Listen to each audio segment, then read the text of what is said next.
Welcome, welcome everyone. Hello. We are feeling ready. The time is nigh. We are together.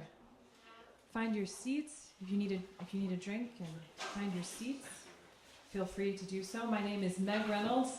Welcome to the Justice in Poetry 2024 event here at Firefolks Arts. I am the president of Sundog Poetry, and I will be your MC for the evening. Before we even get started, I just want to note a few logistical details. Bathroom, straight back here, behind the curtain and to your left.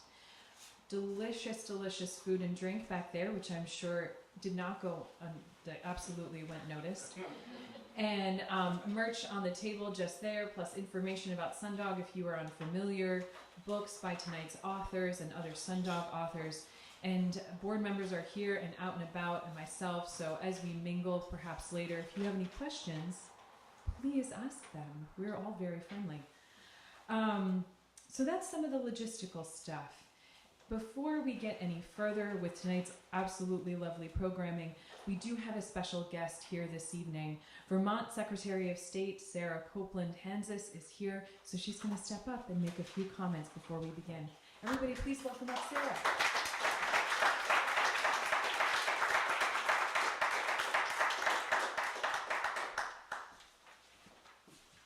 Thank you so much for having me, and thank you for giving me just a moment to say hello. I know that the stars of the evening are going to be much more entertaining, but it is really an honor to be here and talk a little bit about the connection between poetry and democracy. You know that the Secretary of State runs elections in Vermont. This is kind of a busy time. It's been a wild couple of weeks, but I think we're at 18 days and counting at this point. So much about living in a democracy is about engaging with community and coming together with groups of people who are experiencing the same challenges and trying to find a way to craft a solution. And so often the challenge is really in bringing people together across different industries, different communities, and what I've seen in my time in the legislature before I became secretary and now as secretary, that the arts are really key to bringing people together. Our office has a wonderful collaboration with the Center for Cartoon Studies, who helped to create our graphic guide to civics and democracy in Vermont. It has become sort of the inspiration for all of our Your Vote is Your Voice stickers. And so I'm going to leave some of these on the table in the back, and you can help yourself to them. It always gives me hope when I see people who are coming together around an idea, around a problem, around a challenge that they want to solve, and are able to use their voice to inspire others to come along. And so I think that's why this is such a special event, and I can't wait to hear all of you. Thank you.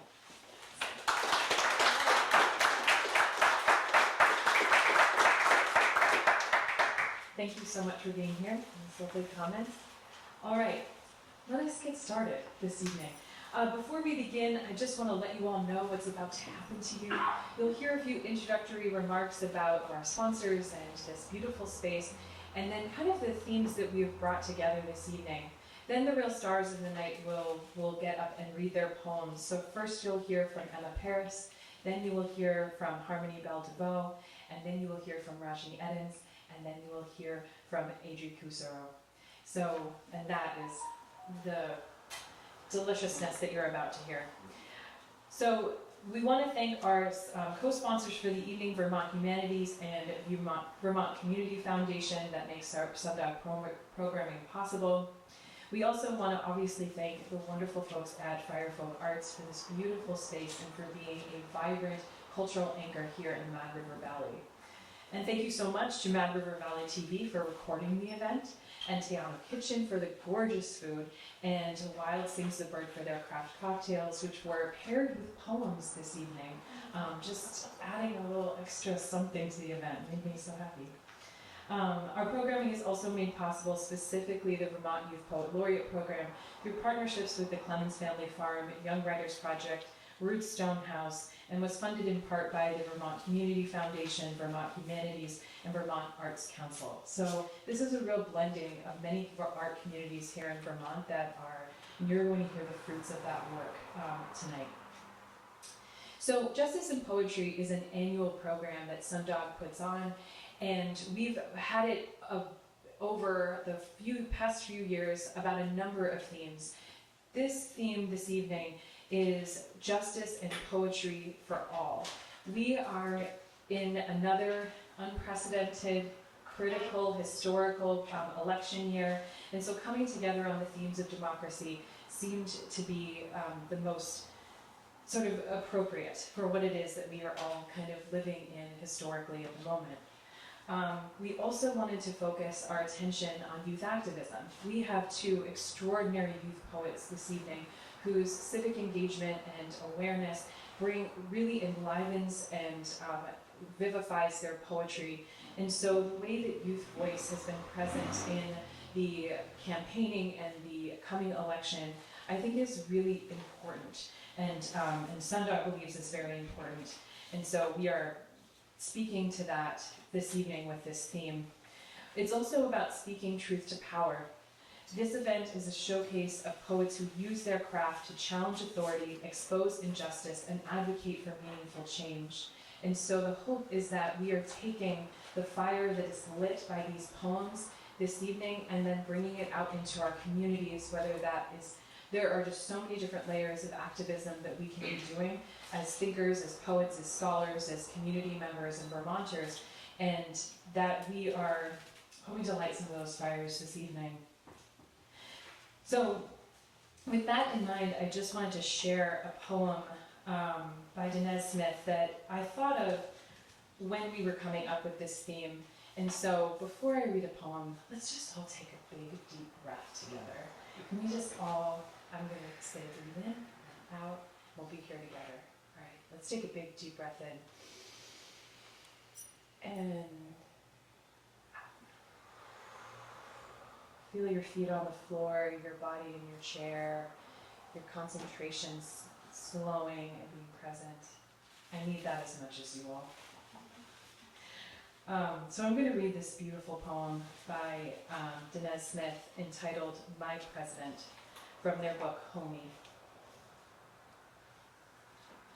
Today, I elect Jonathan, 11 and already making roads out of water, young genius, blog writer, little community activist, curls tight as pinky swears, black is my nation. I trust the world in his tender, blooming hands. I trust him to tell us which rivers are safe to drink and which hold fish like a promise.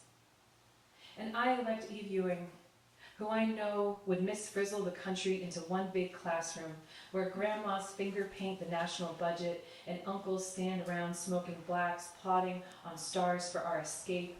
She would walk to the podium at her inauguration and say, "The future is now." And we'd all marvel at the sun and moon looping the sky like a gift as the cars learned to fly and our skin grew bulletproof. And Colin Kaepernick is my president, who kneels on the air, bent toward a branch, throwing apples down to the children and vets. And Rihanna is my president, walking out of global summits with wine glass in hand, our taxes returned in gold to dust our faces into coins. And my mama is my president, her grace stunts on amazing, brown hair breaking brown bread over mouths of the hungry until there are none unfed. And my grandma is my president, and her cabinet is her cabinet, because she knows to trust what the pan knows, how the skillet wins the war. And the man I saw high-kicking his way down the river, he is my president. And the trans girl making songs in her closet, spinning the dark into a booming dress, she too is my president. And Shonda Rhimes is my president, and Nate Marshall is my president, and Trina is my president. And the boys outside Walgreens selling candy for a possibly fictional basketball team are my president. And the bus driver who stops after you yell wait only twice is my prez. And the dude at the pizza spot who will give you a free slice if you are down to wait for him to finish the day's fourth prayer is my president. And my auntie, only a few months clean, but clean she is my president. My neighbor who holds the door open when my arms are full of laundry is my president, and every head nod is my president. Every child singing summer with a red sweet tongue is my president, and the birds, and the cooks, and the single moms especially, and the weed dealers, and the teachers, and the meter maid who lets you slide, and the cab drivers who stop, and the nurses' swollen feet, and the braiders' exhausted hands, and the bartender, and Beyonce, and all her kids, and the rabbi, and the sad girls, and the leather daddy who always stops to say good morning, and the boy crying on the train, and the sudden abuela who rubs his back, and the uncle who offers him water, and the drag queens who begins to hum, oh, my presidents, my presidents, my presidents, my presidents. Show me to our nation, my only border is my body. I sing your names, your names, my mighty anthem.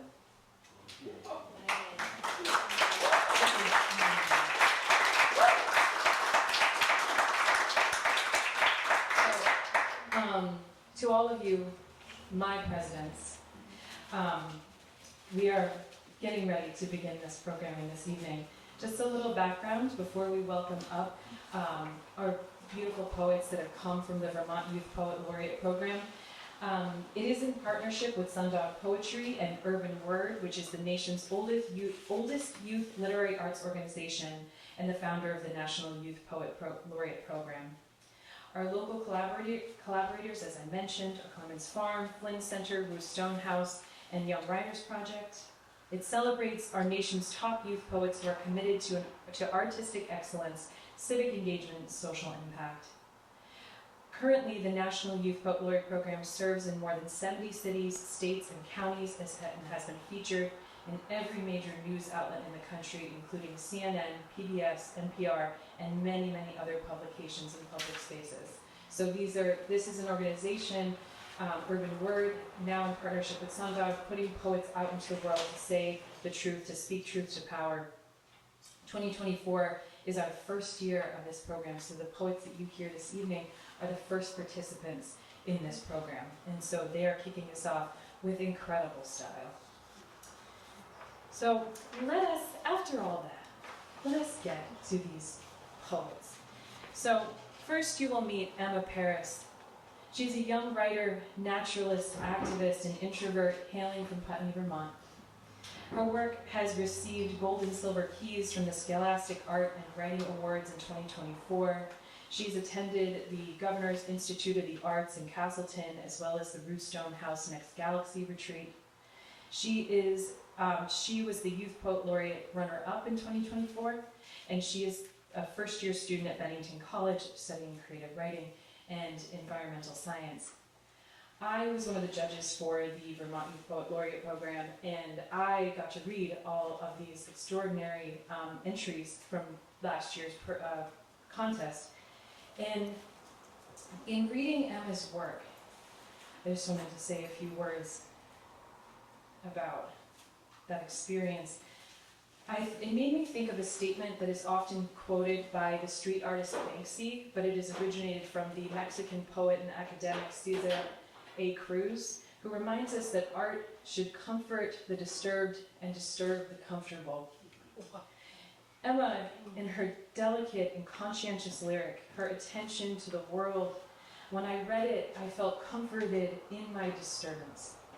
It took me out of the loud noise of the world into a moment of the quieter, subtler noise of the world. And I am so excited that you all get to hear that now. So please, welcome up Emma Paris.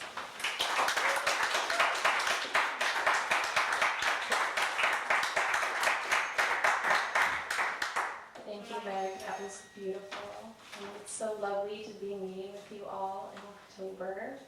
I'm going to read a couple of poems and then I'll be passing it off to Harmony. I'm so excited to hear your work. The Animal Way. Recounts the amount in her head, getting bigger and bigger as the night approaches, creeping like ivy over the pastures. If you stare up into the sky long enough, you can pinpoint the moment when the stars are negligible, and the oily green meadow grass gives into shadowy, beaten fawn beds beneath your feet. Curled fern stands stationary on the edge of the woods, soft and dense, laid upon one another like ribbons of reptilian scales. She knows one day she will return to the undersides of the rocks and lie generously dormant beside the snails. One day she will rediscover the key and unlock the skin, barely holding back the wild beauty of the evening primrose, the spotted sandpipers, and the washed-out buttercups and gauzy blue eggshells. She will abandon everything known, splitting into the biome like a hurricane finally hitting land, like the last crimped red maple leaf swiveling in the November dusk, ultimately landing on its sleeping brethren and fading back into the destined tapered mystery.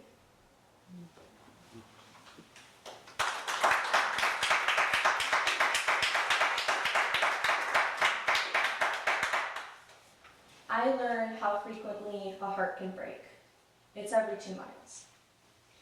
I drive past the utter massacre, the scores and scores of polished red bodies thrown down upon the road like God took a handful of playing cards, like wet paper towels draped over the edges of small tables. This has no hidden meaning, because this isn't a metaphor. I'm not a poet, I'm a reporter, reporting to you the real bloody bodies stuck to the pavement of the winding Pennsylvania backroads. It haunts me in a way nothing else in this world quite has. The silence, the unmistakable disregard. The fact that someone hit and killed, then got out not to weep or repent, but to lug the body to the green edge like a disturbing sack of flour. I fear that if I tell you about the kinking fur and shattered antlers, about the spotted fawns scorched with gasoline, and the white tails standing erect like tombstones, you would care less too.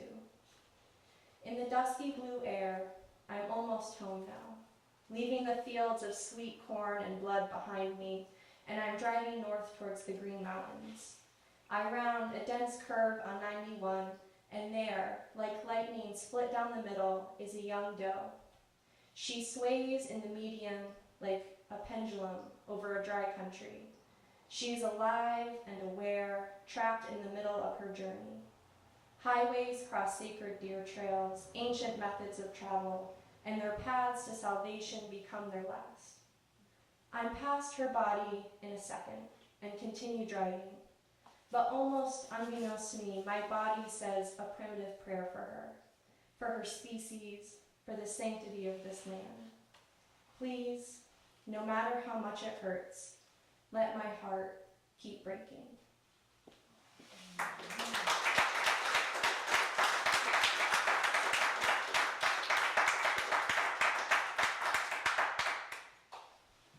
I'm thinking about the moon again. I have a habit of loving things that are far away. I'm okay with that. I like being able to see things whole, complete, as they are. I love being able to love things that I will never touch, or smell, or taste, or hear, or even see up close. And I love the idea of being loved that way. Being loved like a luminous planet, revered and adored from a distance. Nowadays, it's a race, a triumph, to land on the moon, like it's a prize of occupation, walking her framework, claiming it, desecrating her sacred planetary body like it's a toy. And they'll say she asked for it because she existed, because she was there, dazzling in the sky, changing every night, standing in the way of a man with greed lacing his bones. His footprints are still on the moon. His mark on her surface, everlasting, like a scar. I know she will never forget, just as I will never forget the man who walked all over me, but I hope she knows. God, I hope she knows we are capable of love from a distance.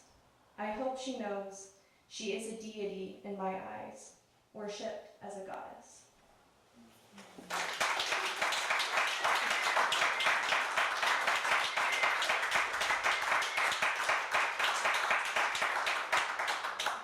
Okay, I'm gonna read two more. The lady crab. The anatomy of the crab has got me undoing my bra to unleash a clear segue to the heart. A single arm cracked open against the wet sand, the pink rose gradient sliding from the tip of the motionless claw to a washy opal front up the split limb. Still clinging to a stringy clip of seaweed, almost as if gripping her own hair, driven to madness. As everything has its place, I know mine is right here, kneeling on the grainy substrate, bent over in the wind, hands in the shallow, salty pools, grasped in prayer around the body of a woman I knew, Jane Doe, who was somehow cut from the same cloth, crusted in the same ancient stardust into shapes made for different worlds. The ocean licks the edges of me, as if I am its mouth beginning to sing. All this to tell you, my body is a slick, calculated poem, shifting and writhing like a silverfish in the tight, deep jaw of the revolution, acting as voice for the rabid, innate hunger, illuminating an anguished need for stillness.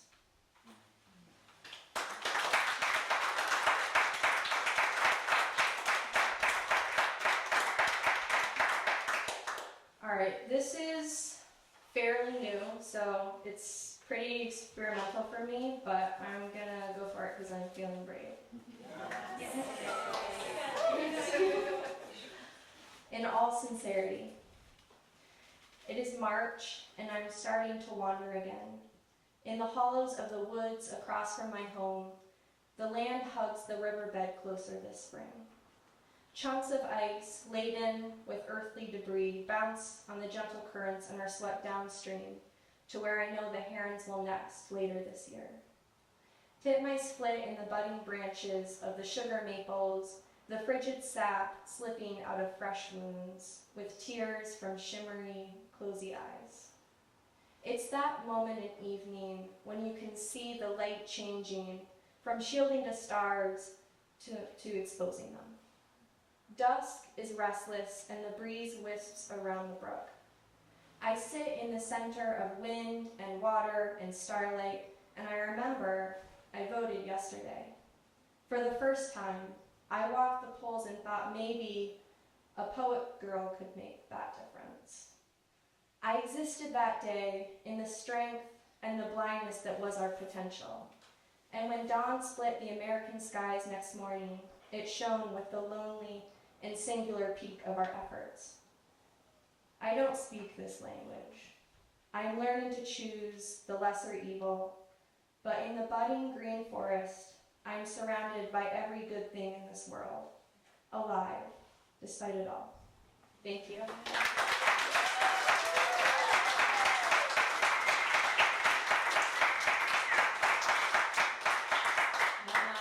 Thank you so much. Beautiful.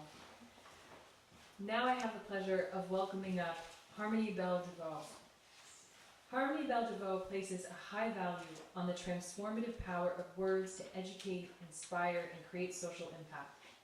Her multiracial heritage of Filipino, Indigenous, Nipmuc, and European motivates her to address the injustices of our world, especially those brought upon marginalized communities and our earth. Having lived in 5 states and among a wide spectrum of communities, she holds a deep belief in the importance of open-mindedness and the need to advocate for others to embrace diversity and understanding. She finds it her responsibility, I love this line so much, she finds it her responsibility to write in the pursuit of a more just and equitable world. Harmony is Vermont's first youth poet laureate. Yeah. So, I just wanted to also note that my experience of reading Harmony's poems as we were making, our decisions and having all these beautiful voices. And one thing I deeply respect about Harmony's work is that she takes so deeply and seriously the creative challenge of democracy and her responsibilities as a citizen. Her work as both a poet and an activist echo one another with this deep, churning consistency.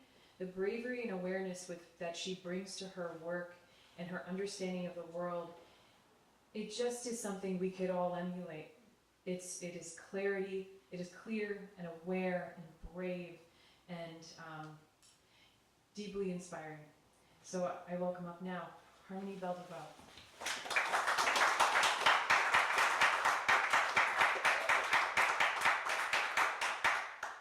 Thank you everyone for coming tonight. I'm really honored to be here. My first poem is called Womaine. When the world ends and falls to pieces, what must we do to lift the scraps like we've lifted each other, like a child needs its mother, like a human needs a home, like a woman needs her Mother Earth? Some say we are abstruse, but we entangle our roots, our mycelium, as we realize we do not need to be him, just her, she, you. We develop into womanhood like a tree becoming firewood. We convene when society reboots, when we are no longer machines and find a new route. When the world ends, women will continue their humanity, because a human is within you. We are all born human, but we must earn the E at the end of humane.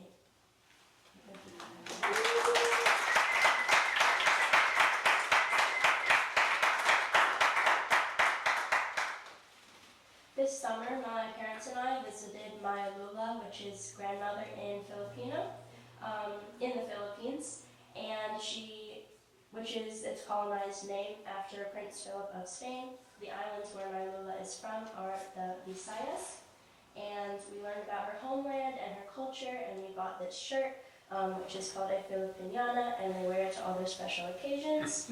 And my next poem is about our time in the Philippines. I was 7 years into this glorious, gorgeous life when I realized I am scared to die. But my Lula reaches her arms up to her God and pronounces, congratulating the clouds, I'm ready.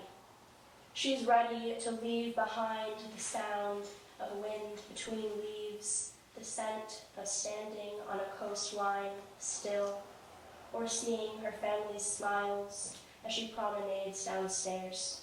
She's not scared, because my Lula is a queen. No, really, she feeds her people wearing jewels. The people of her homeland live better than they survive. The children play with the cardboard boxes their father uses to build their house with. Lula says she doesn't know what love is, but she cared for my sick granddad, held his hand as he died. Her people live better than they survive. They shout and smile in their own language that I hadn't had the privilege of learning. They seem so surprised, and I never realized all the things I'd never done. I hadn't watched a grown man climb a tree, his grin as wide as those vibrant green leaves, to hand me a bowl of the sweetest, cloudy water I will ever drink from a coconut tree. I had never seen so much free hanging fruit. I had never seen so many people who looked like me, or been the whitest in a room, or swum in a lagoon. I had never said salamat so many times, or mahal kita, I love you, in Lola's language, or ridden in a jeepney, iconic, yet polluting, poisoning their oxygen, yet given no solution. No solution. I had never seen such happy people living in such squalor. I had never bought fish off a boat in a plastic-filled bay. I had never seen so much skin-whitening soap. They washed their tan away. I hadn't spoken with a person who had never met an American, seen families so hungry. How can there be so many helpful organizations, yet so much suffering? How can there be so many good people, yet so much pain? I had never bought bananas off the side of a dusty road and had my Lola fry them as soon as we got home. I had never heard so much karaoke. I had never seen my Lola so overflowing with joy from simply being on her motherland with such pride in her native tongue.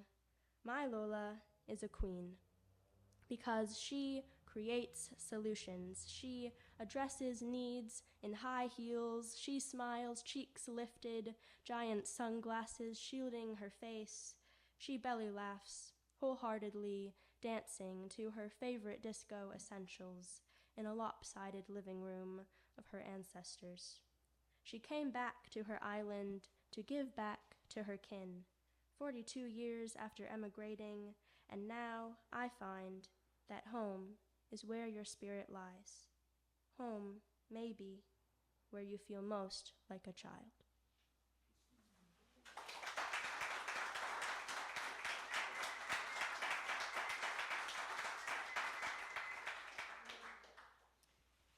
I wrote this next poem based on the genocide in Palestine and the children there. And just a little context, tabula rasa means blank slate in Latin, and this concept was established by John Locke. Tabula rasa.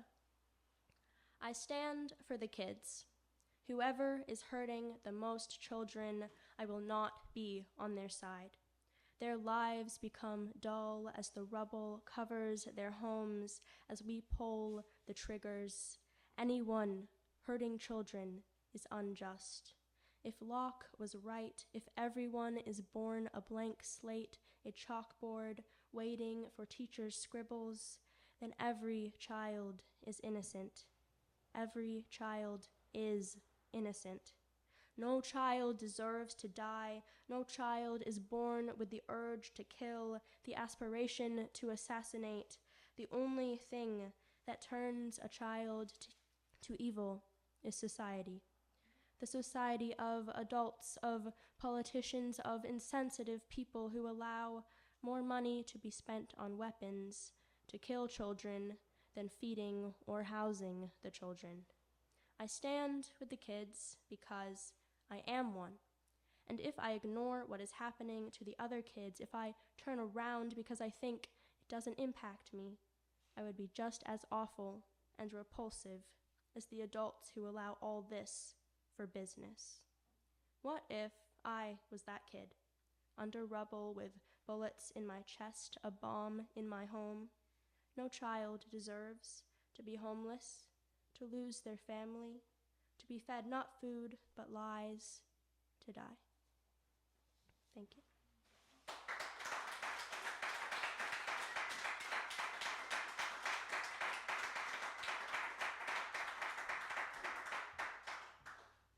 My last poem tonight is titled Thank You, and it's mainly about climate change because I really care about the environment, but it also has some other issues incorporated. Thank you.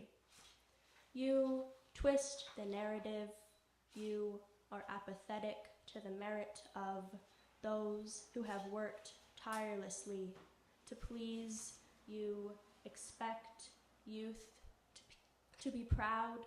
How could we, after all you have wrecked, messed up, after our planet is the hottest mess it's been in 125,000 years, after women are taught to be modest and men to hide their tears, children layer on their fears, after the oceans are filled to their rising sea levels with 269,000 tons of your trash, thank you takeout bags, compelling us to ask, how could we be proud? Telling us that in fact we should be mad. I am disappointed. I am not impressed with what the adults have done. You reap what they sow, take the money and run to your planet B, so we are left with the burning forests, the drained dry hearts, this future before us ends before it starts. We are not quite too tired for the unbegun rest, but we won't be quiet. We will open our chests. Our voices will be exposed. Our choices will be educated. We will stand together, our books not banned, our burning rage continues to be fanned, and you will say, we are proud. Thank you.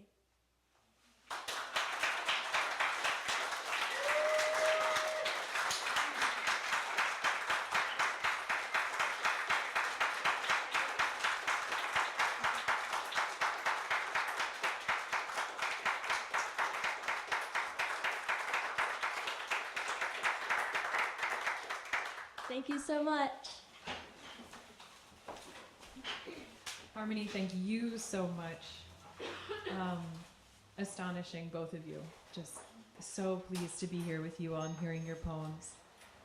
So, before I welcome up the next two poets in our programming this evening, I'm going to read a poem of my own from my most recent published collection, Does the Earth? And I just want to note that there are copies for sale on the table back there, and any book sales this evening of my book I will be matching and donating to families trying to leave Palestine or to sustain their lives in Gaza, given the genocide there. So this poem is called Daughter 2, and it's about the longing for a child in the world exactly as it is. Daughter 2. I do not know God very well, but I can explain snow. It unfolds.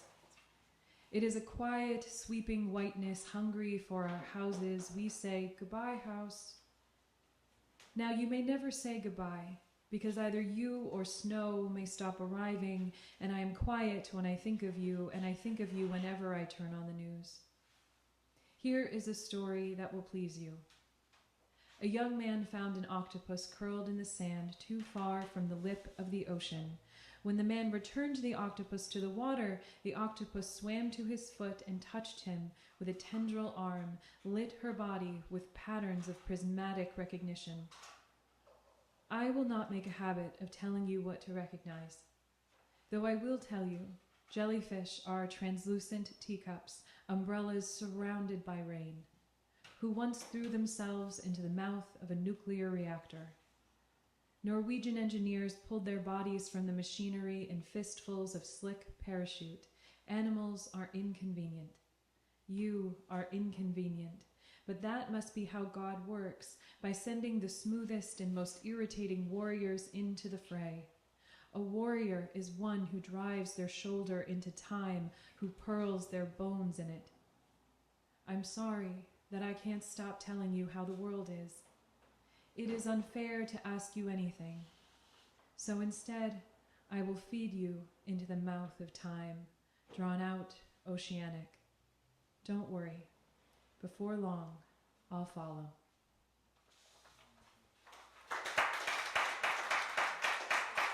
Thank you. So next, it is my pleasure to welcome up our next poet, Rajnii Eddins, who is originally from Seattle, Washington, a spoken word poet, an MC, and teaching artist. He's been engaging diverse community audiences for over 30 years. He was the youngest member of the African American Writers Alliance at age 11 and has been actively sharing with youth and communities in Vermont since 2010. His diverse talents and passions allow him to offer a wide variety of powerful experiences that foster connection, learning, and mutual growth. He thrives at creating spaces that are educational, explorative, and celebratory, whether in a classroom, conference hall, community center, or online.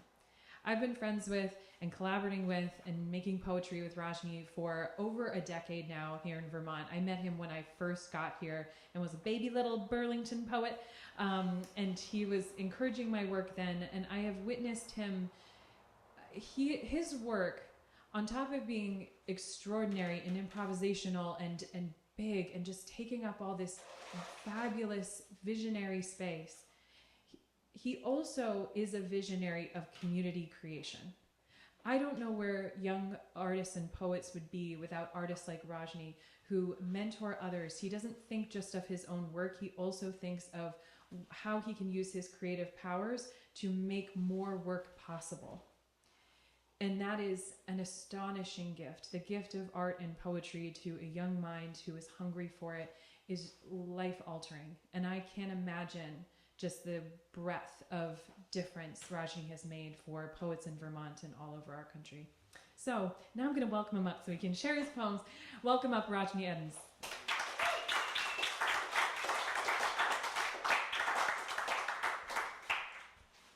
Thank you so much, Meg. Oh, I love you very much. It's a blessing to be here with you all. Thank you so much for sharing your gifts. It's an honor for you to hold space for this event. I appreciate the opportunity to share with you all. I'm going to share 4 pieces this evening. The first one is one I tend to begin with just as a way of honoring my mother, and I feel like it's timely as we go on in the world to constantly speak to the need to affirm peace and to recognize why none of us should compromise with warfare and violence, and to fully embrace the understanding that no one wins in war because we all lose someone we love.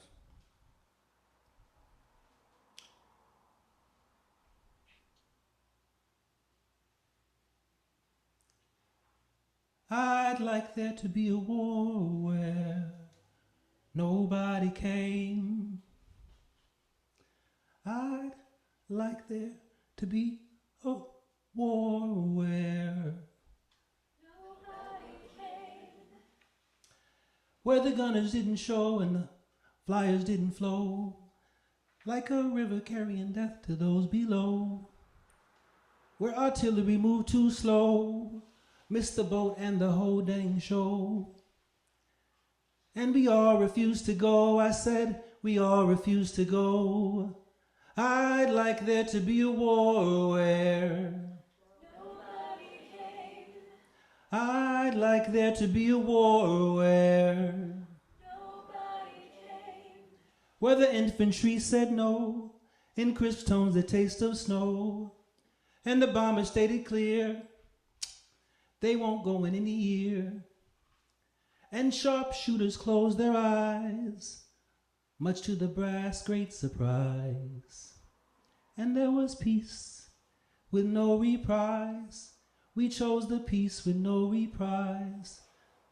I'd like there to be a war where nobody came. I'd like there to be a war where nobody came. Where we first would check ourselves, see what our causes do foretell, tweak where tweaking would do well, then maybe check ourselves again. Remembering some crazy macho in does not signify a win, cannot signify a win. So I'll say it once again. I'd like there to be a war where nobody came. I'd like there to be a war where nobody came. We'd like there to be a war where nobody came. Wouldn't you? Give it up for yourselves. Beautiful.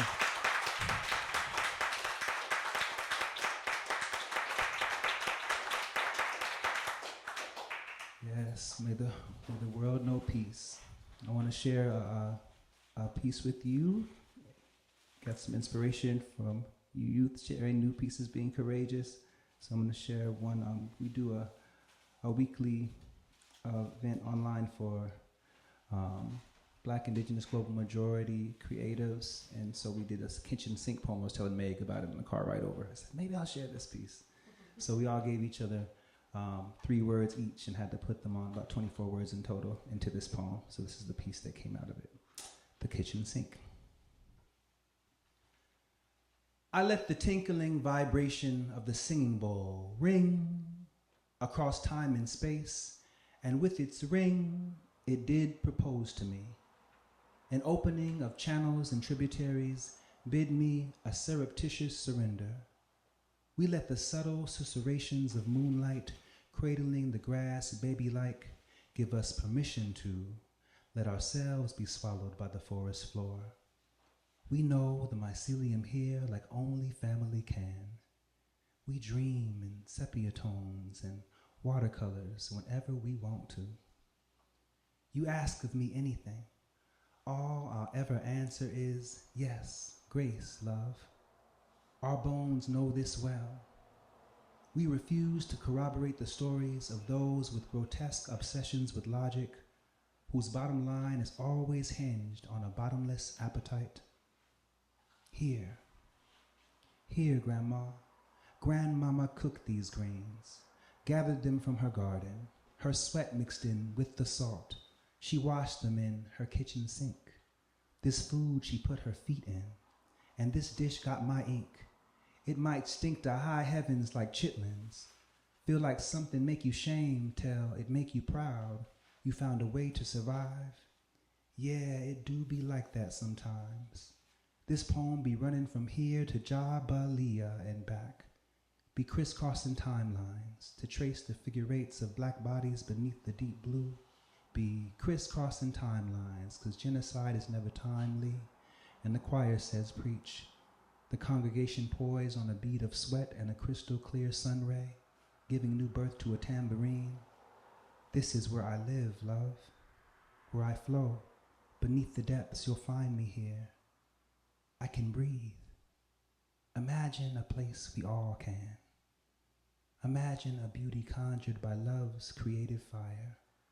Imagine your hand in mine, wide-eyed orphans reunited, ashes back to bodies, flames reversed from canisters and countless explosions in reverse, nations unwritten from blood unspilled, an attitude of gratitude, peace, an attitude of gratitude, jubilee, an attitude of gratitude, our resilience, present but not needed, a mindful, hopeful energy, a deep knowing, all that we are, all that we sought, all that we've been, all we've ever needed.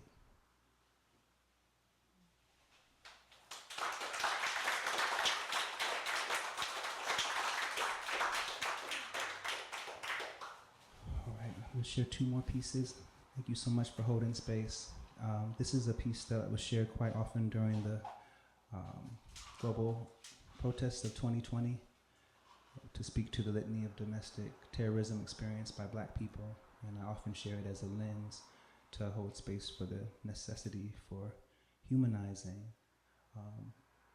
all human beings to each other, to recognize that we all have a common shared humanity that we have to respect and honor with dignity from Africa to the present, and that the cost we pay for not doing so is our humanity. This is called For Trayvon, Mike Brown, and the Countless Unnamed.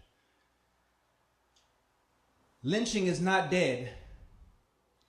It's done in broad daylight, under the hot lights of media frenzy, for black blood, white guilt, white fear, and white acquittal, where brown boys are still expendable.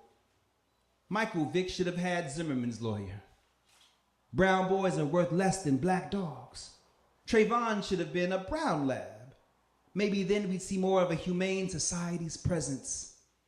If poems could march in the streets, overturn verdicts, bring corrupt police to justice, if they could bring a boy back his life and a mother back her son, a father back his boy, return bullets to a gun, unloose the lynch rope and unravel the knots from choked throats, we would not be choking on tears. When do our lives become valuable in the eyes of the law? When does hate cease to be exonerated behind a badge and lighter skin?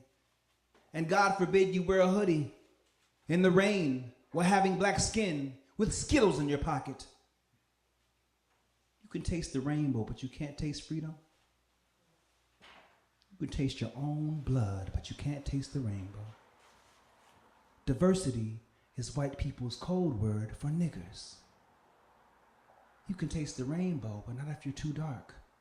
The rainbow may come during the storm. If you're too dark on a block in a hoodie and the Skittles fall from your pocket, you never taste the rainbow. Your killer has the right to stand his ground. He may shoot you in the heart, and America may relive it in sordid detail. She's only reliving her nightmares. She dreams nightmares often. Open caskets, ashes, weighted limbs, no coffins. 2, his name is Trayvon Martin. Say it. Trayvon Martin. Renee Davis. Khalif Browder. Corey Jones. Freddie Gray. Delron Small. Terrence Sterling. Terrence Crutcher. Joseph Mann. Dee Wiggum. Tyree King.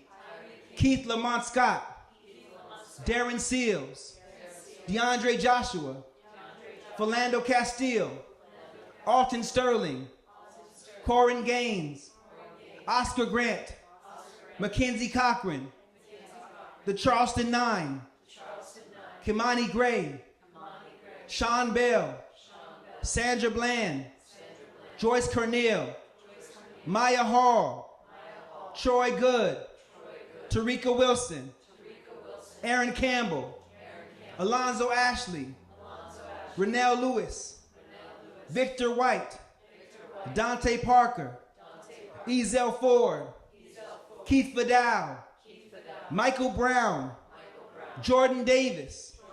Akai Gurley. Kajim Powell. Tamir Rice. Ayanna Jones. Timothy Russell. David Latham.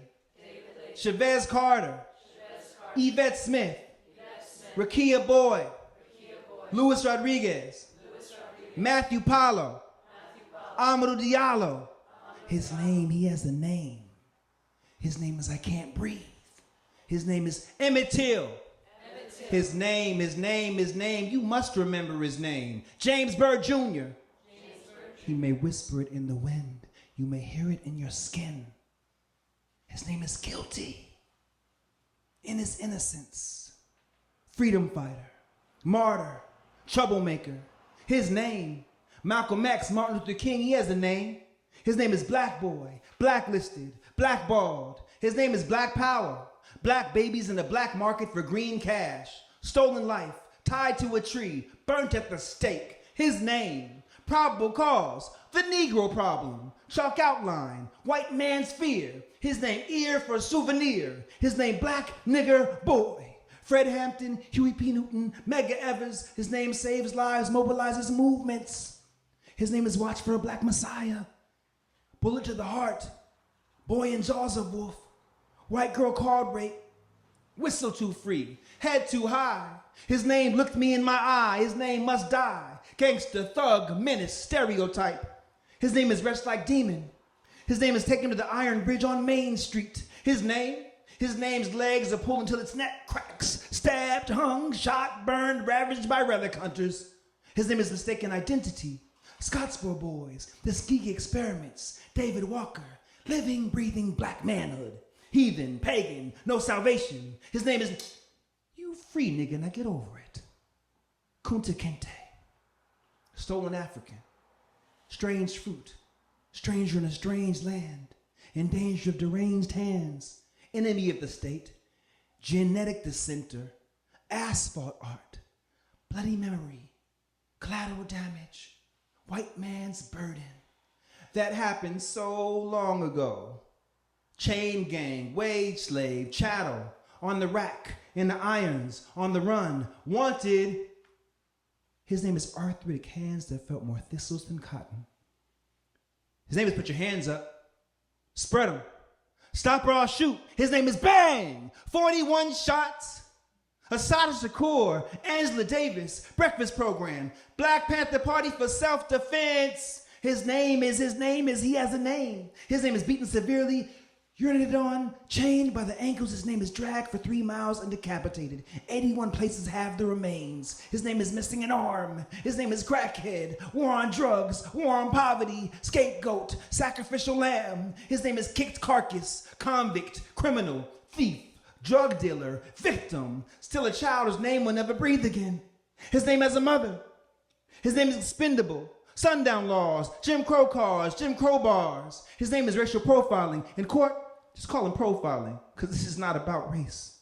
His name is Marcus Garvey, Frederick Douglass, Ida B. Wells. No rights a white man is bound to respect. His name has a title when he dies. His name is Mr. Martin. Wearer of the black hoodie, walker of the home path, wrong place, wrong time, wrong skin, wrong crime. His name is holder of the Skittles. His name? His mother knows his name. Her tears spell it in big, bold letters down her cheeks. His name is gone too soon. His name is Darky, Spook, Jigaboo, Sambo. His name is different. Too difficult to be pronounced by thin lips with forked tongues. His name dies without justice. Missing. Lost. Bottom of the ocean. Shark food. Triangle trade of littered bones. His name is Sunchild. Star fruit. Young, gifted, and black. But you can call him nigger. His name. He has a name. His name is the sun is rising. His name is Wake Up!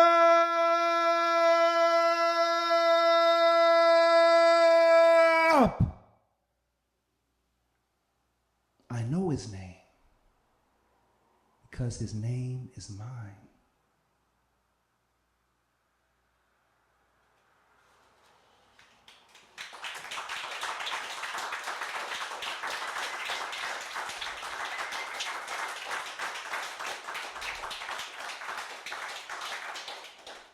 Thank you. I'm going to close with this piece of Beautiful Sun-Kissed People to honor the aforementioned. This is a piece that's become a mantra and a clarion call that we do every year at the Black Experience, which we'll be hosting again this year, bringing Ta-Nehisi Coates to the Flynn Theater, so please join us. But I was asked some questions about this piece in some of the classes we engage in. And I think it's important to recognize that it's a poem honoring Black people and celebrating our shared humanity from Africa to the present. And the reason I name that explicitly is because some people believe you can't do both. But it's actually, it's all aligned. So that's the gift. Say, beautiful sun-kissed people. Beautiful sun-kissed people. Oh, I'm not getting away with that. Say, beautiful sun-kissed people. Beautiful sun-kissed people. Walking miracles, unfolding parables, ancient scrolls and ocean's throes. Love be a rose adorning your ears. This morning will not bring mourning nor a thorn in tears. This forever moment is shorn of fears. Say, beautiful sun-kissed people. Beautiful sun-kissed people. Try it again. Say, beautiful sun-kissed people. We are on the cusp of overthrowing overseers, light years beyond heckles and jeers. No more tanning our hides while Dr. Jekyll steers. This love is sheer, transparent and near, as dear as your closest relatives here. Say, beautiful sun-kissed people. Beautiful sun-kissed people. No conversation on us being equal. Just entertaining the thought is evil. We weave full, fully woven, lost and found, traded and stolen, but look what the eye beholding. Say, beautiful sun-kissed people. Golden, black and free and ebony, mahogany and mocha bee, chocolate Haagen-Dazs can't see. Rivers running melanin, shallow men be monitoring, but Most High got it all intents and purposes in sovereign skin. Watch as this here poem ascends, journeying and frolicking. Summer breeze is talking with the autumn wind, how winter just won't break our stride. Too much spring in step for us to hide. Our victory is justified. Say, beautiful sun-kissed people. Solar rise with older ties, our currency ain't tokenized. We close to those focused and wise whose feet arise on open skies. We white supremacy eulogizing, blessed ministry new horizon, and desperate attempts at euphemizing our brilliance with futile lies still will never neutralize. Too many youth been euthanized. Fed sweet as prey to tooth decay, but truthfully our rootful way has truth to say. Adorns the night, salutes the day, in beauty that the stars obey. Say, beautiful sun-kissed people. Beautiful sun-kissed people. And I relate to you so musically, and oh, the joy it brings. Like, please stand and place your hand on your heart.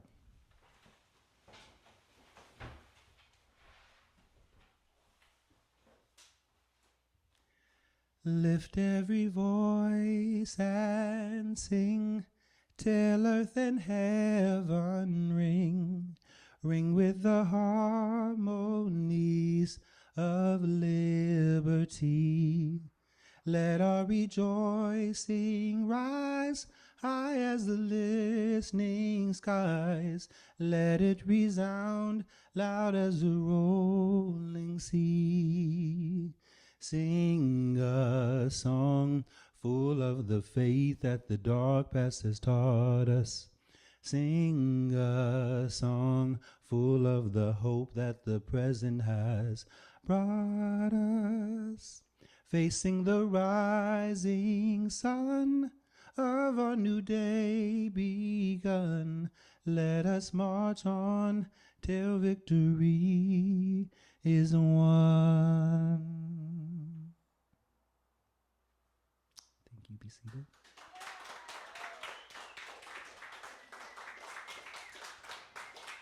That's right. Let earth and heaven ring in sacred oath, 'cause after all we are betrothed to wondrous wonders of untold, great grand good fortune that broke the mold. Can't buy us off with moldy bread. We've more than crumbs inside our heads, and crust just will not satisfy when banquets alone are ours divine. We walk in gourmet grandma made, deliciousness in every shade. Say sun-kissed people. Sun-kissed people. Say beautiful, blessed, bountiful, sun-kissed people. Beautiful, blessed, bountiful, sun-kissed Okay, all right. I praise the path that plants our flag, squarely in earth a self-made basking, a glorious newfound approach that predators cannot encroach, that parasites and wayward folks at a mere glimpse often choke. See, this radiance is brighter still than every sun that lights a hill. It calls from something deep within and pours from vocal cords and pen. Say, beautiful sun-kissed people. Beautiful, sun-kissed people. I'm nourished just to see you.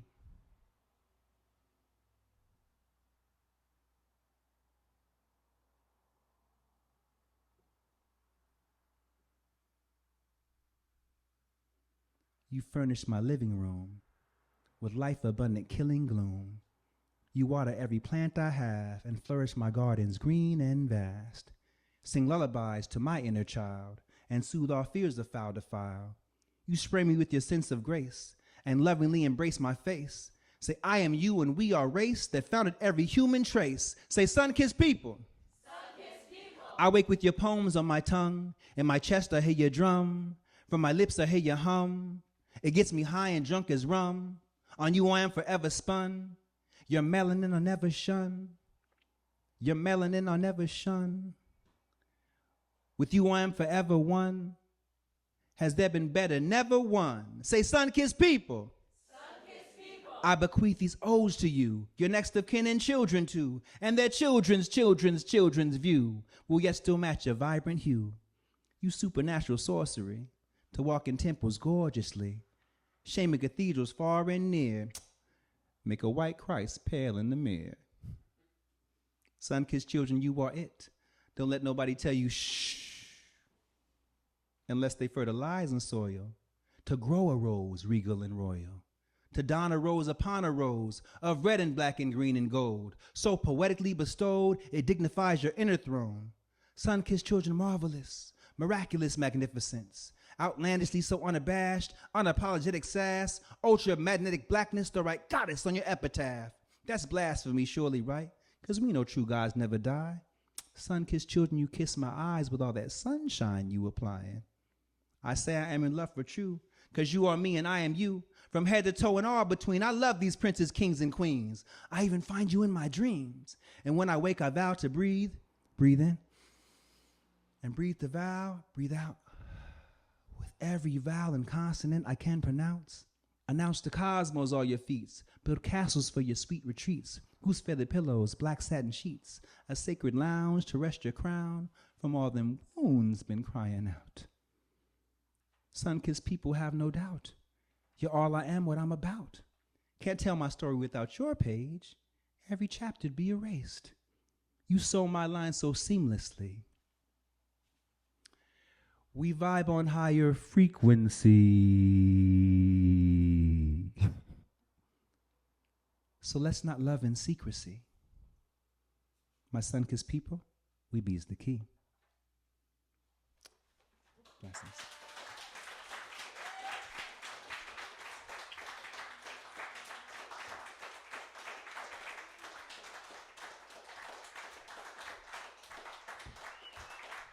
Thank you so much, Rajnii. Okay, so after that, I love that was interactive too. Need to get us a little bit of movement, a little bit of participation. It's wonderful. To prepare us now for our last reader of the evening, Adrie Kusserow.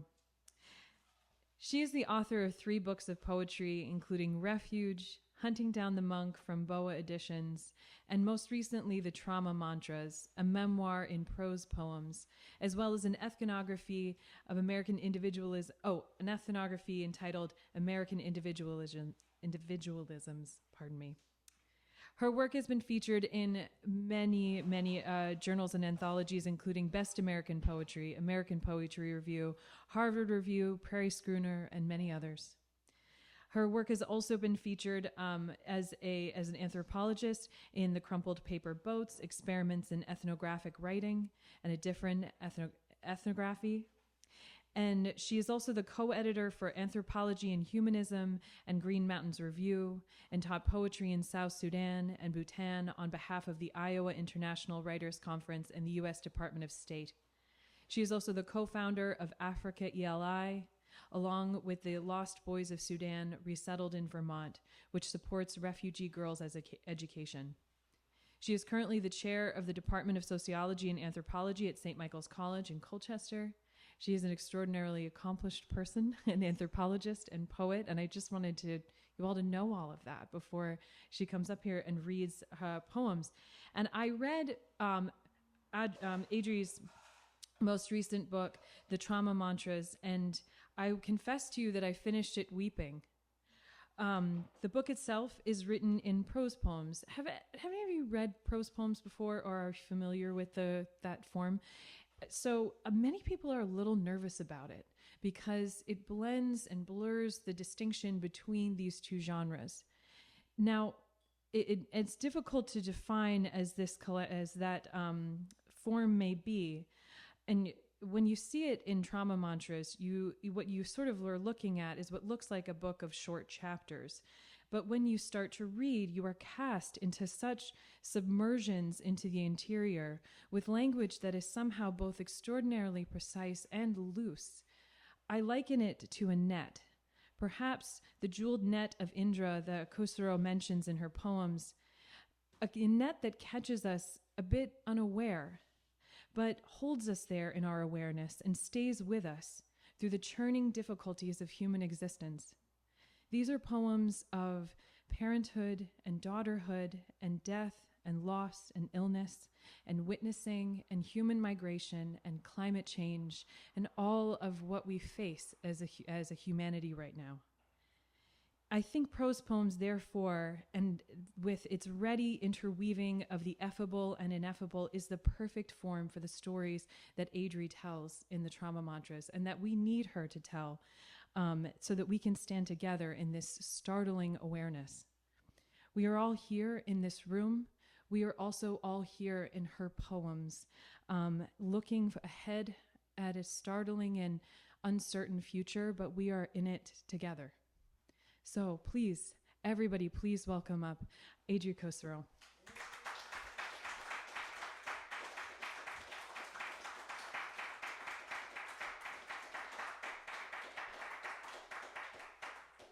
Thank you, Meg. Thank you. It's lovely to be here. I really appreciate the invitation. Hi.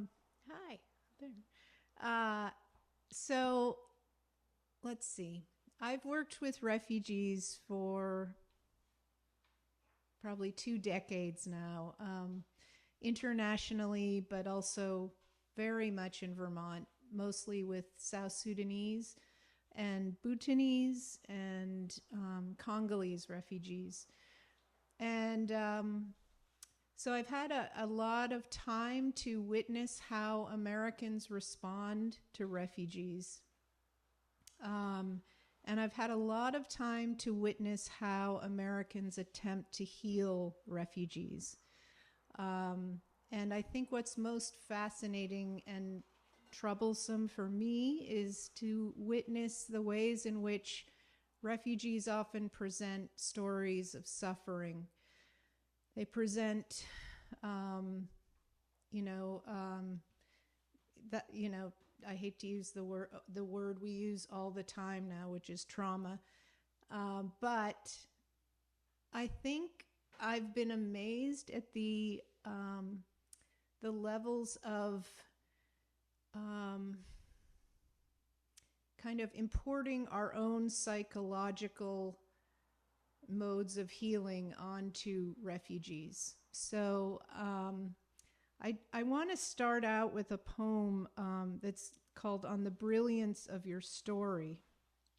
And it's kind of, through my work with refugees, I really feel like I've watched as often very well-meaning people, helpers, try and shift the stories that refugees tell about their suffering from often spiritual, tribal, environmental, or animistic to our own biomedical and psychological, from like gods to serotonin. I think it takes great courage to hold on to stories that are not part of the sort of hegemonic, culturally sanctioned stories that dominate America now, which is largely, psychological, talk therapy, exposure, individualized counseling. This is not what refugees always understand their suffering through. They have very different webs of meaning. This is a piece called On the Brilliance of Your Story, Burma, New Jersey, and Vermont. I'm not sure. Your fingers still bruise your rosary with mad devotion. When you first came to America, your loneliness swelling high above the bus station, up where the angels lay, you built your makeshift apocalyptic nest, pulling in the cheapest Jersey gods that flew around, storm after storm, in that neon grim city. When you arrived in Vermont, riddled with paranoid delusions of soldiers breaking into your house, you hid your car from the police, clutching the hot vein of your cell phone as you drove your mother in her conical straw hat across the bumpy Vermont fields, staring out from her yoky Alzheimer's haze as the car lurched over the mud and leaves. Now, no one can weave as fiercely as you. You, like a spider sensing its web pricked, wrapping each social worker in the pure white gauze and clouds of Jesus's paradise, as they look at you with pity and speak to you of maintaining healthy boundaries, with the tenderness reserved for an infant or a dog. You tell me you are tired of recalling for them the steamy jungles of your birth, the hell of your flight, where you ran and ran through the night and woke to a python wrapped around a tree, your father hacking its head off, prying its 17-foot-long body off the trunk. It took so long for it to die, to uncoil enough so you could feast on the eggs lined up like potatoes in its womb. Though you tell them you are well, that reincarnation landed you with Jesus, they say you are in denial, a form of death, of blindness. talk to you of the dangers of psychophobia, show you a cartoon called My Ego. What you really want to speak of is angels, the Holy Spirit, golden wings, dappled light. I tell them to let you be, let you suckle on the story that heals, even if it is one they don't approve. For now, who's to say what stories suffocate or heal? Which ones work or fall flat?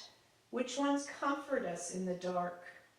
The cherished x-rays of your brain with their gullies and black caves may or may not save you. The scientific stories they hurl to you for rescue can still let whole vats of plump suffering slide through their nets as the doctors proudly drag you onto shore. Oh, the brilliance of your story, they say, is covering up the real story. Don't let them belittle it as you coax yourself home each night with the angels that calm you. Who is to say what should hold you intact as you're hurled through space, landing with a thump into the great American refugee hive, and begin this frantic human work, perpetual manic revival, stretching your way through the half-light of this vast American unraveling strangeness.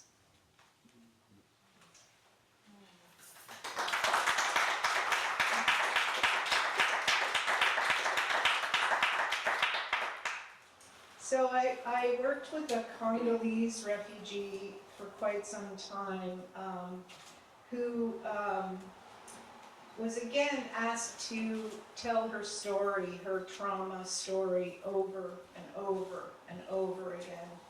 And it was getting to the point where it was just, it was not working. And they actually also told her that she was probably triggered by the red maple leaves because she often would get very, very, very agitated when walking through the woods in the fall. And I wanted to read this poem because it's very much about the shocking, unbelievable sort of redness of the leaves right now, and yet this sort of misdiagnosis of this woman as being triggered by maple leaves because they were red and perhaps made her think of blood, of war. So this is called Patchwork Quilt for a Congolese Refugee, and it starts with a quote by a woman who works in the Refugee Therapy Center.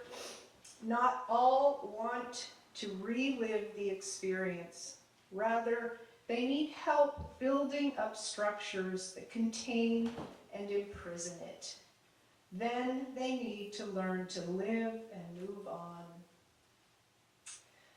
None of the whitecoats predicted the autumn leaves would be such a trigger. Every fall she grew suspicious as the days passed, sly and dark, behind her, and the earth shifted slowly in its seat. Blood-orange blotches caught and spread like birthmarks along the green mountain range. In the cold, balding woods where they told her to walk for exposure, she could hardly breathe when she saw it. The sugar maple's gory neon spill, as if kicked in the gut. The first burning blood veins, scarlet bolts of lightning. Week after week of exposure, she did not improve. This is what I told her.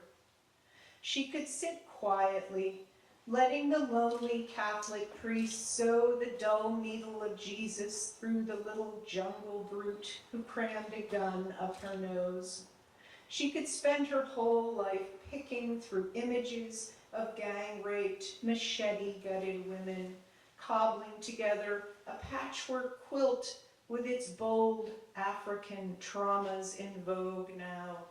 She could fall in love with a rapt audience, clinging to her words as she TED Talks the noble tragedy of her story. She could drag her past around like the American kids with their baby blankets, demanding their rights to bedtime stories. She could even sell it at boutiques where Americans shop for fair trade. Or, as the eerie geese fly south above her and the cold creeps across her skin, as crimson gashes rip through the hills with their brilliant mad infections, she could let the blood leaves break her apart, let go of it all, and finally just begin.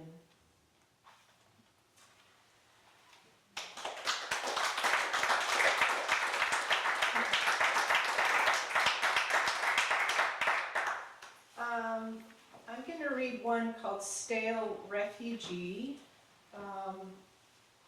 One of the things I've noticed as I work with refugees, especially the Lost Boys who made such a big sort of splash or hit when they were first arriving in Vermont, and then you see them 20 years later extremely isolated, struggling, and almost craving that reception they first initially received. So this is called Stale Refugee. Winooski, Vermont, and it's again about the Lost Boys of Sudan, who were over 20,000 boys of the Dinka ethnic group who were displaced or orphaned during the Second Sudanese Civil War, and many of them were resettled in America in 2003. I see him cross the street, hobbling with a cane, face puffy with opioids. I haven't seen him since the accident, after he dropped out of high school, got hit by a car as he was drunkenly weaving across the street, on disability now. I pull my car over to say hello in Dinka. Yickadee! He pulls his earbuds out, jokes, "No one wants me now. Remember when everyone wanted to talk to me?" "They still do," I say, and feeling ashamed, vow to drum up some students to pay him a visit. It's true. At first they dropped by all the time. The church ladies, the anthropologists, the students, the local reporter. They all left elated, having found something real, like yoga and organic food. But different refugees go in and out of vogue in this town. The newspaper wants fresh, not stale trauma. The first Thanksgiving, 3 families booked him. Leaning hungrily across the long white table, they nibbled at his stories, his lean, noble life. Over and over he told them about lions, crocodiles, eating mud and urine, their veins pumping neon fascination, deep in the suburbs, his life flavoring theirs. Spicing up supper, really, like a bouillon cube of horror. At the dinner table, the more of what they now called trauma he remembered, the more the Americans came alive, with a sad, compassionate glow, a kind of sunset inside them. He remembers the airplanes belching bags of food from their guts, the dust mushrooming up around a sack of cornmeal as it thudded and slumped over, like a fat woman crying in the sand. As he speaks, he is monitoring what would be of most interest, what will perk up even the boy from his iPhone. He decides to edit out a boring memory. When he got off the plane, the church ladies took him to a store, bought him fresh sneakers, soft and white as wedding cake. The next day, he walked through whole aisles of pet food, pictures of cats lounging like kings and queens on their couches. Now he looks like a too-tall gangster, all gold-chained and baggy-trousered. The church ladies give him hushed looks. We regret to inform you the path you've taken is not what we had hoped for. He's channel surfing, listening to Bob Marley, his long legs awkwardly pushed out to each side of the TV. Sudan's moved inside him now, all cramped and bored, sleeping a lot. He cracks another beer, starts to float, the reggae flooding his body. His cousin calls, she needs more money. Her son has malaria, she can't afford school fees. Later, he stumbles drunk into the bathroom. Inside him,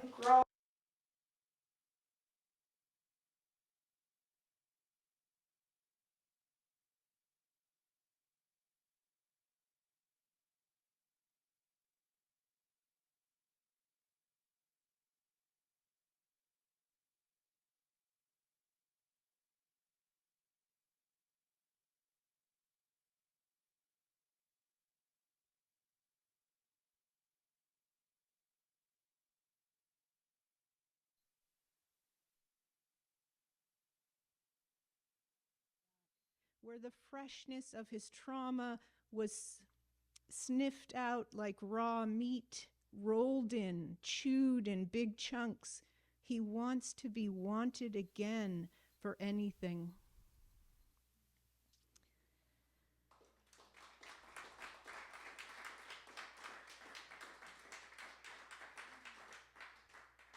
So I'm going to close with a poem that is called Refugee Christmas Eve. And this was a really,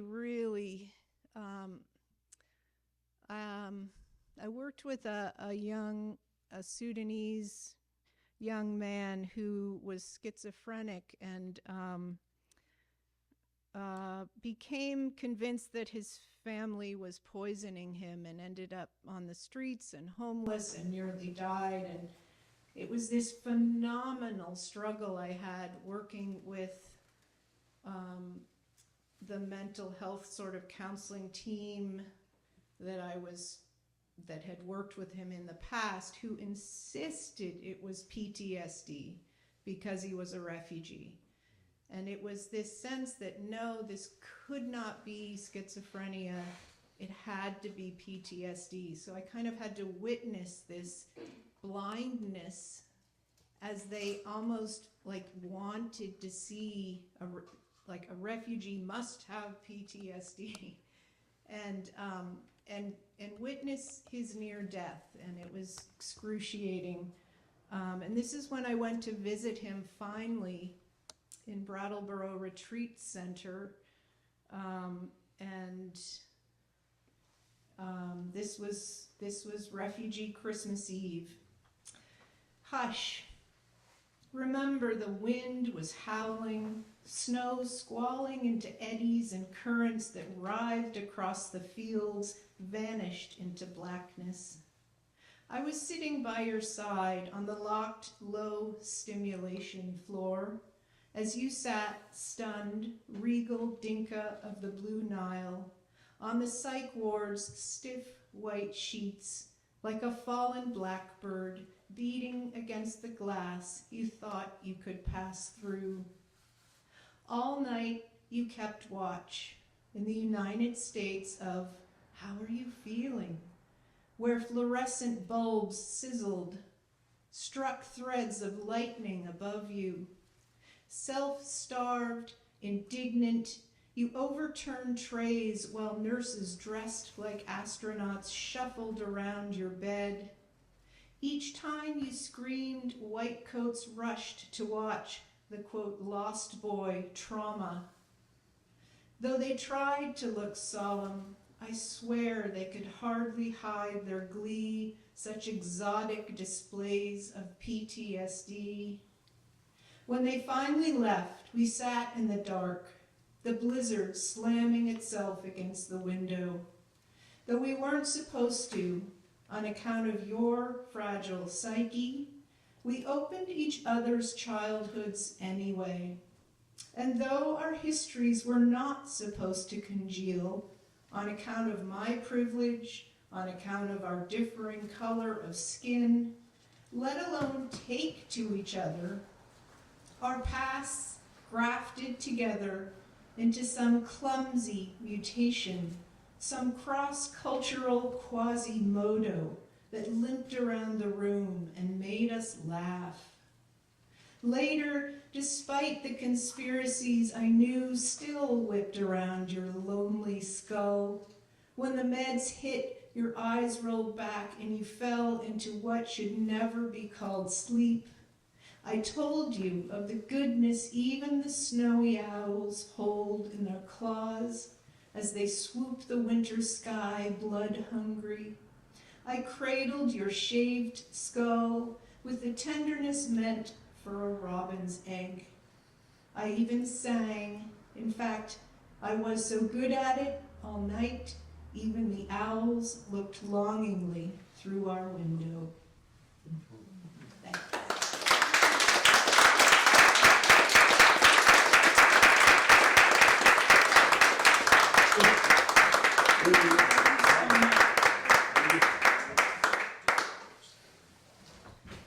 Oh, okay, friends. First of all, Adrie, thank you so much. Absolutely wonderful. Thank you all for being here so much. I feel as though I'm going home with so much to digest. It's the presence of all of us in this room together, hearing these poems. There's also more to digest in the form of desserts and boxes that you can take home with you.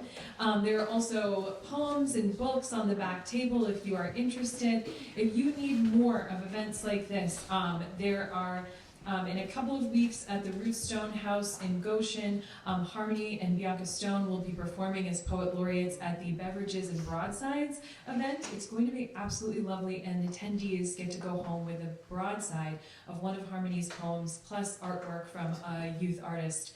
I don't know her name right now, but it's beautiful. So please consider coming to that. And then, as Rajnii mentioned, the Black Experience on February 22nd will feature Ta-Nehisi Coates at the Flynn. So please come join for that.